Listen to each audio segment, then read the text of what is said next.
gentlemen of the jury, today you have heard testimony from many different people. On some facts they agree, on others they may have different opinions. But there is one fact that no one can disagree with. The fact that Jason Johnson, a beloved son and a trusting friend, is dead. He will never see his high school graduation. He will never get married or have children of his own. He will never be able to look into the face of the person who sold him the drugs and ask, "Why did you do this to me?" Ray's 30-day supply of Adderall was allegedly stolen, and she never reported it to anyone. Jason Johnson is dead because he took Adderall, a powerful drug that caused a cardiac arrhythmia that stopped his heart. A drug that was sold to him by someone who should have known better. Someone who called himself a friend.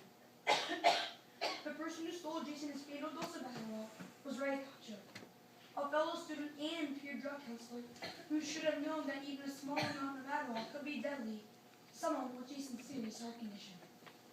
After Ray's prescription for Adderall was allegedly stolen, he never reported it. He never reported it because, in fact, it was never stolen. It was sold to Jason Johnson. You have heard from Officer Robin Doherty, an undercover narcotics officer assigned to investigate the drug problem at Rosewood High School.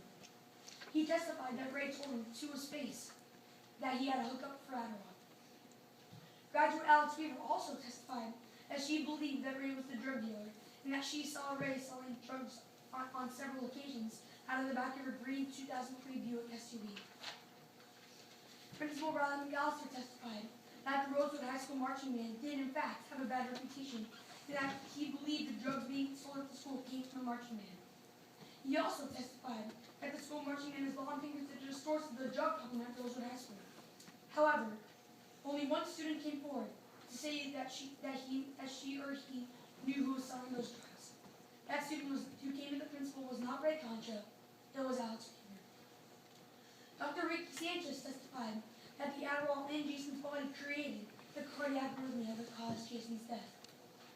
The defendant testified that she had known Jason Johnson since middle school and would never do anything to hurt him.